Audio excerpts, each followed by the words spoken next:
से ना रुके हम, मर्जी से चले हम, बादल सा गरजे हम, सावन सा बरसे हम, सूरज सा चमके हम, स्कूल चले हम, स्कूल चले हम,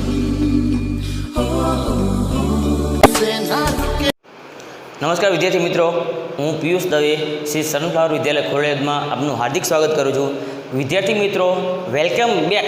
આપણે જે ટોપિક આના પહેલાંના લેક્ચરમાં જે ચર્ચા કરેલી ડુએસ ડાયરેક્ટેડ, એમાં જે ટોપિક હતો ચેન્જિંગ ધ ટેન્સ, એના વિશે જ આપણે ચર્ચા કરવા જઈ રહ્યા છીએ।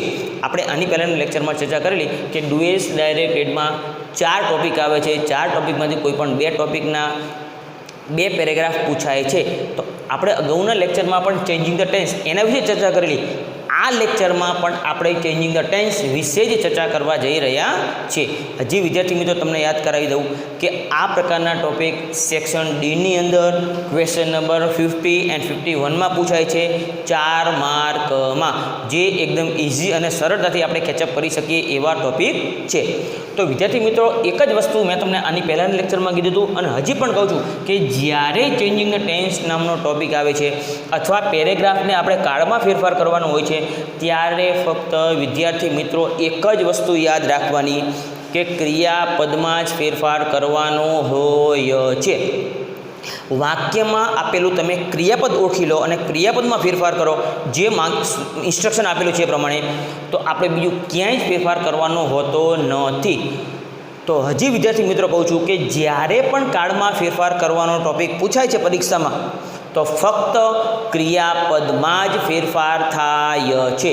બાકી કોઈ શબ્દમાં, કર્તામાં, કર્મમાં, અન્ય શબ્દમાં કોઈ ફેરફાર કરવાનો રહેતો નથી। ચલો વિદ્યાર્થી મિત્રો, હવે જોઈએ। તો અહીંયા જે ટોપિક આપેલો છે, સૌથી first, the boys went for a picnic. તો આપણે આની પહેલાંના ચર્ચા કરેલી કે જ્યારે પણ આપણે ડુએસ ડાયરેક્ટેડનો સેક્શન ડીમાં જ્યારે પ્રશ્ન પૂછાય છે, તો જે ફર્સ્ટ સેન્ટેન્સ છે એ જ આપણે સમજી લેવાનું છે। એમાં કર્તા કોણ છે, ક્રિયાપદ કોણ છે અને કર્મ કોણ છે। તો આપણે સૌથી પહેલાં ઓળખવાની ચર્ચા કરીએ કે ભાઈ આ વાક્ય કયા કાળનું છે। તો અહીંયા આપેલું છે વેન્ટ। હજી આપણે આ સેન્ટેન્સ તો જોયું જ નથી, ખાલી આની જ ચર્ચા કરીએ છીએ। વેન્ટ આપેલું છે, તો વિદ્યાર્થી મિત્રો તમે યાદ કરો કે અહીંયા વેન્ટ V2 આપેલું છે, તો આપણા માઇન્ડમાં તરત લાઈટ થવી જોઈએ કે અહીંયા V2 છે એટલે કયું વાક્ય છે? સાદો ભૂતકાળ। કઈ રીતે ખબર પડે? અહીંયા ગો જે ક્રિયાપદ છે, ગોનું વેન્ટ એટલે કે ગોનું ભૂતકાળનું રૂપ આપેલું છે। તો આ જે વેન્ટ છે એની ઉપરથી આપણને ખબર પડે કે વાક્ય સાદા ભૂતકાળનું છે। ત્યાર પછી ધ બોયઝ એ કર્તાની જગ્યાએ છે, તો આપણને ખબર પડી જાય કે આ વાક્ય સાદા ભૂતકાળનું છે।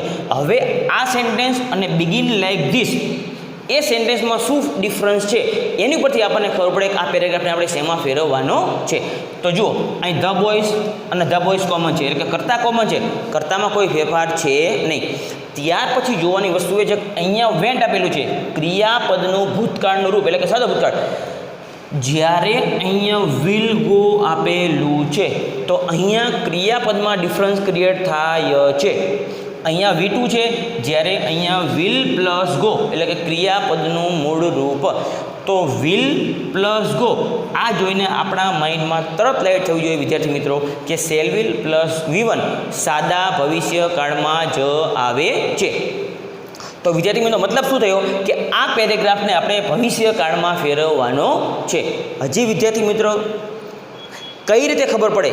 જો અહીંયા V2 આપેલું છે, ક્રિયાપદનું ભૂતકાળ રૂપ, જ્યારે અહીંયા શું છે? વિલ પ્લસ V1 એટલે કે ક્રિયાપદનું સેલવિલ સાથે મૂળ રૂપ આપેલું છે, તો સેલવિલ પ્લસ V1 કયા કાળમાં આવે છે? સાદા ભવિષ્યકાળમાં જ। તો આ જે ક્રિયાપદ છે એની ઉપરથી આપણને ખબર પડે કે આ જે આપેલો પેરેગ્રાફ છે એને ભવિષ્યકાળમાં ફેરવવાનો છે। તો હવે આપણે એને ચેન્જ કરીએ। જે ફર્સ્ટ સેન્ટેન્સ છે જે આપેલું હોય છે, the boys will go for a picnic, તો એ સેન્ટેન્સ છે એમાં આપણે કોઈ ફેરફાર કર્યો નથી, કારણ કે એના માર્ક્સ પણ આપણને ઇન્ક્લુડેડ હોતા નથી। એ સેન્ટેન્સ શેના માટે હોય છે? આપણને ખબર પડે કે પેરેગ્રાફને શેમાં ફેરવવાનો છે। ત્યાર પછીનું જે સેન્ટેન્સ છે એ આપણા માટે ખૂબ જ મહત્ત્વનું સાબિત થાય છે। They jumped into the river, તેઓ રિવરમાં મીન્સ કે નદીમાં જમ્પ માર્યો. હવે અહીંયા ક્રિયાપદ છે ઈડી, એટલે કે ક્રિયાપદનું ભૂતકાળનું રૂપ. તો આપણે શેમાં ફેરવવાનું છે? સાદા ભવિષ્ય કાળમાં. તો કાળમાં જ્યારે ફેરફાર કરવાનો હોય ત્યારે બીજા એક પણ શબ્દમાં ફેરફાર કરવાનો નથી, ફક્ત ક્રિયાપદમાં. તો જે કર્તા છે એમાં આપણે કોઈ ફેરફાર નથી કરવાનો. હવે અહીંયા જમ્પડ ક્રિયાપદનું V2 આપેલું છે, ભૂતકાળ રૂપ. હવે આ સેન્ટેન્સને આપણે ભૂતકાળમાં સાદા ભવિષ્યકાળમાં ફેરવવું છે. તો આના અનુસંધાને સેલ અને વિલ આવે. તો ધ્યેય છેલ્લી સાથે હંમેશા શું આવશે? વિલ. હવે આપણને ખબર છે કે સેલ વિલ સાથે હંમેશા ક્રિયાપદનું મૂળરૂપ આવે છે. તો જમ્પડામાંથી ઈડી કાઢી નાખવાનું. એનું જે મૂળરૂપ છે જમ્પ, સેલ વિલ પ્લસ ક્રિયાપદનું મૂળ રૂપ. તો ડિફરન્સ ક્યાં ક્રિએટ થયો? અહીંયા V2 હતું, જ્યારે અહીં શું થઈ ગયું? Will plus V1. ક્રિયાપદમાં ફેરફાર થઈ ગયો. બાકી કોઈ શબ્દમાં આપણે ફેરફાર કરવાનો નથી. બાકીના જે શબ્દ છે એ એઝ ધ સેમ. વિદ્યાર્થી મિત્રો હજી કહું છું સમજો, જ્યારે કાળમાં ફેરફાર કરવાનો હોય છે ત્યારે ફક્ત ક્રિયાપદમાં જ ફેરફાર કરવાનો. અહીંયા જમ્પડ ઈડી હતું, ક્રિયાપદનું ભૂતકાળ રૂપ. તો અહીં શું થઈ ગયું? વિલ પ્લસ જમ્પ, કારણ કે સેલ વિલ સાથે હંમેશા શું આવે? V1 ક્રિયાપદનું મૂળ રૂપ. ત્યાર પછીનું જે સેન્ટેન્સ છે, દે swarm for a long time. તો આ જે સ્વામ આપેલું છે એ જે ક્રિયા, કારણ કે આપણે ક્રિયાપદનો ફેરફાર કરવાનો છે. તો સ્વામ V2 છે, સ્વિમનું ભૂતકાળનું રૂપ. તો આપણે આ સાદા ભૂતકાળનું વાક્યને આપણા ભવિષ્યકાળમાં ફેરવવું હોય તો નિયમ શું છે? Cell will plus V1. તો આમાં જે કરતા છે એમાં કોઈ આપણે ફેરફાર કરવાનો રહેતો નથી. તે સાથે હંમેશા શું આવશે? વિલ. કારણ કે સાદા ભવિષ્યકાળનો નિયમ શું હતો? કર્તાની જગ્યાએ આઈ અને વી હોય તો એની સાથે સેલ આવે છે. બાકીના જે કર્તાની જગ્યાએ કોઈ શબ્દ છે એની સાથે વિલ આવે છે. તો વિલ સાથે હંમેશા શું આવશે? ક્રિયાપદનું મૂળ રૂપ. પણ આ ભૂતકાળનું રૂપ છે તો ભૂતકાળના રૂપમાંથી આપણે મૂળ રૂપમાં ફેરવવું પડે. સ્વામમાં શું થઈ જાય? Swim. They will swim for a long time. અન્ય શબ્દોમાં આપણે કોઈ ફેરફાર કરવાનો નથી. અહીંયા V2 હતું, અહીંયા સ્વિમ થઈ ગયું, તરવું. બરાબર, કારણ કે સેલ વિલ પ્લસ V1. ત્યાર પછીનું જે સેન્ટેન્સ છે, દે એન્જોયડ ધેમસેલ્ફ. આપણે વિદ્યાર્થી મિત્રો આ વસ્તુ ખાસ યાદ રાખવાની છે કે ક્રિયાપદમાં જ ફેરફાર કરવાનો છે જ્યારે કાળમાં ફેરફારનો ટોપિક ચાલતો હોય ત્યારે. તો અહીં જે ધ્યેય છે કરતા, એમાં કોઈ ફેરફાર આપણે કરવાનો નથી. ત્યાર પછીની વાત છે, અહીં એન્જોયડ ભૂતકાળનું રૂપ આપેલું છે, ક્રિયાપદનું ભૂતકાળનું રૂપ. તો આપણે એને સાદા ભવિષ્યકાળમાં ફેરવવાનું છે. તો તે સાથે હંમેશા શું આવશે?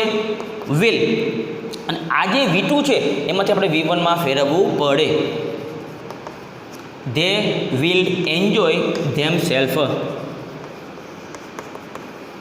હવે તમે વિદ્યાર્થી મિત્રો જોયું હશે કે આપણે 3 સેન્ટેન્સ ફેરવ્યા, એ ત્રણેયમાં એક જ ડિફરન્સ ક્રિએટ થયો છે, ક્રિયાપદમાં. તો આ વિદ્યાર્થી મિત્રો ખાસ યાદ રાખવાનું કે જ્યારે કાળમાં ફેરફાર કરવાનો ટોપિક પૂછાય છે એક્ઝામમાં તો ફક્ત ક્રિયાપદમાં જ ફેરફાર કરવાનો હોય છે. તો હવે પછીનો જે પેરેગ્રાફ છે એને આપણે ચર્ચા કરીએ. First sentence, there lives a rich man. તો આપણને ખબર છે કે સૌથી પહેલું શું કરવાનું? કરતા ક્રિયાપદ કર્મ. તો આપણે એમ સૌથી પહેલાં ઓળખશું કે વાક્ય કયા કાળનું છે. લીવ્સ, એસ અથવા ES. તો કયો કાળ થયો? એસ અથવા ES હોય એટલે હંમેશા સાદો વર્તમાન કાળ. હવે આ જે સેન્ટેન્સ છે અને બિગિન લાઈક ધીસ ના સેન્ટેન્સમાં શું ડિફરન્સ ક્રિએટ થાય છે? કારણ કે એની ઉપરથી આપણને ખબર પડે કે આ પેરેગ્રાફને કયા કાળમાં ફેરવવાનો છે. તો જુઓ, ધેરનું ધેર એટલે કે કર્તાની જગ્યાએ જે શબ્દ આપેલો છે એમાં કોઈ ફેરફાર છે નહીં. અહીંયા છે લીવ્સ. વિદ્યાર્થી મિત્રો ખાસ સમજો, જ્યારે અહીંયા શું આપેલું છે? લીવડ. તો જે ક્રિયાપદમાં ફેરફાર થયો, અહીંયા એસ અથવા ES છે, જ્યારે અહીંયા એડી એટલે કે ક્રિયાપદનું ભૂતકાળનું રૂપ આપેલું છે. મતલબ શું થયો કે આ જે પેરેગ્રાફ છે એને આપણે ભૂતકાળમાં ફેરવવાના છે. કઈ રીતે વિદ્યાર્થી મિત્રો ખબર પડે? કારણ કે અહીંયા એડી આપેલું છે. એડી એટલે ક્રિયાપદનું ભૂતકાળનું રૂપ. તો મતલબ શું થયો? આ પેરેગ્રાફને આપણે ભૂતકાળમાં ફેરવવાના છે. સાદું વાક્ય હોય તો સાદું, ચાલુ હોય તો ચાલુ, પૂર્ણ હોય તો પૂર્ણ. યાદ રાખજો. તો જે ફર્સ્ટ સેન્ટેન્સ એમાં કોઈ ફેરફાર કરવાનો છે નહીં. બાજુમાં આપેલું છે ધેર લીવ્ડ અ રીચ મેન. એમાં આપણે કોઈ ડિફરન્સ ક્રિએટ કરવાનો નથી કારણ કે આપેલું છે. ત્યાર પછીનું છે ને, he has a big house. હવે અહીંયા તમારે ક્રિયાપદ જોવાનું છે. તો કર્તા કોણ છે? હી. એની સાથે આપેલું છે હેઝ, કારણ કે હેવ અને હેઝ ખાલી ફક્ત હેવ અને હેઝ સાદા વર્તમાન કાળમાં યુઝ થાય છે. પૂર્ણ વર્તમાન કાળમાં ક્યારે યુઝ થાય? હેવેઝ પ્લસ V3 આપેલું હોય છે ત્યારે. પણ અહીંયા ફક્ત હેવેઝ છે, V3 આપેલું નથી. તો આમાં કે કયા કાળનું થયું? સાદો વર્તમાન કાળ. તો એનો મતલબ શું થયો કે આ સાદા વર્તમાન કાળનું વાક્ય છે, એટલે આપણે એને સાદા ભૂતકાળમાં ફેરવવાનું છે. તો જે કર્તા છે એમાં આપણે કોઈ જ ફેરફાર નહીં કરીએ, ફક્ત ક્રિયાપદમાં જ ફેરફાર કરવો પડે છે. તો અહીંયા હેઝ છે, સાદા વર્તમાન કાળનું વાક્ય છે, આપણે ફેરવવાનું છે સાદા ભૂતકાળમાં. તો હેઝનું શું થઈ જશે? હેડ. બાકી આપણે કોઈ જ ફેરફાર કરવાનો નથી, કારણ કે હેવ અને હેઝ સાદા વર્તમાન કાળમાં આવે છે, જ્યારે હેડ સાદા ભૂતકાળમાં આવે છે. તો આપણે ક્રિયાપદમાં ફેરફાર કરવાનો છે. આમાં કે સાદા વર્તમાન કાળનું હતું, આપણે એને ફેરવ્યું છે સાદા ભૂતકાળમાં. ક્રિયાપદમાં ફેરફાર થઈ ગયો, અન્ય શબ્દમાં કોઈ ફેરફાર કરવાનો રહેતો નથી. A big house.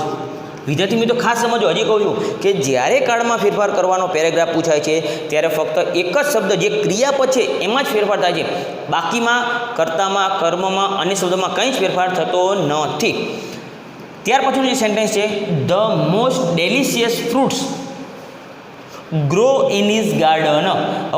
આ જે વાક્ય છે, ધ મોસ્ટ ડેલિશિયસ ફ્રૂટ, સારામાં સારા ફળ, ફ્રૂટ્સ, રસવાળા fruits grow in his garden. અહીંયા જે ક્રિયાપદ છે ગ્રો, ગ્રો શા માટે આપેલું છે? જો ધ મોસ્ટ ડેલિશિયસ ફ્રૂટ્સ બહુવચન છે, તો ક્રિયાપદનું મૂળરૂપ હંમેશા સાદા વર્તમાન કાળમાં યુઝ થાય છે. કેમ? કર્તાની જગ્યાએ આઈ, વી, યુ, ધે આપેલું હોય તો એની સાથે ક્રિયાપદનું મૂળરૂપ યુઝ થાય છે. જ્યારે કર્તાની જગ્યાએ ત્રીજો પુરુષ એકવચન હોય, હી, સી, ઇટ, તો શું લાગે છે? એસ અથવા યસ. તો અહીંયા V1 ક્રિયાપદનું મૂળરૂપ યુઝ થયું છે, કારણ કે કર્તા બહુવચન છે માટે. તો આપણે ખબર પડી કે સાદા વર્તમાન કાળનું વાક્ય છે, આને આપણે ફેરવવાનું છે નિયમ પ્રમાણે સાદા ભૂતકાળમાં. હજી વિદ્યાર્થી મિત્રો સમજો, આ ગ્રો છે, ક્રિયાપદનું મૂળરૂપ આપેલું છે. મૂળરૂપ આપણે કઈ રીતે ખબર પડે? કર્તાની જગ્યાએ બહુવચન છે માટે. તો સાદા વર્તમાન કાળનો નિયમ છે જ કે કર્તાની જગ્યાએ આઈ, વી, યુ, ધે હોય તો એની સાથે હંમેશા V1 યુઝ થાય છે. તો આ સાદા વર્તમાન કાળનું વાક્ય થયું. હવે એને આપણે ફેરવવાનું છે સાદા ભૂતકાળમાં. તો નિયમ એક જ છે કે ક્રિયાપદમાં જ ફેરફાર કરવાનો છે. તો જે કર્તાની જગ્યાએ શબ્દ આપેલો છે એમાં આપણે કોઈ ફેરફાર નહીં કરીએ. એ લખી નાખશું as the same, the most delicious fruits. જે કર્તાની જગ્યાએ છે એમાં કોઈ ફેરફાર નથી કર્યો. ફેરફાર ક્યાં થશે? અહીંયા ગ્રો, એનું આપણે V2 મૂકવાનું છે, કારણ કે સાદા ભૂતકાળમાં ફેરવવાનું છે. તો ગ્રોનું શું થઈ જશે? Grieve. Grow, grieve, grown. V1, V2, V3. તો આપણે જે ફક્ત ક્રિયાપદનું મૂળરૂપ હતું એને શું કરી નાખ્યું? ક્રિયાપદનું V2.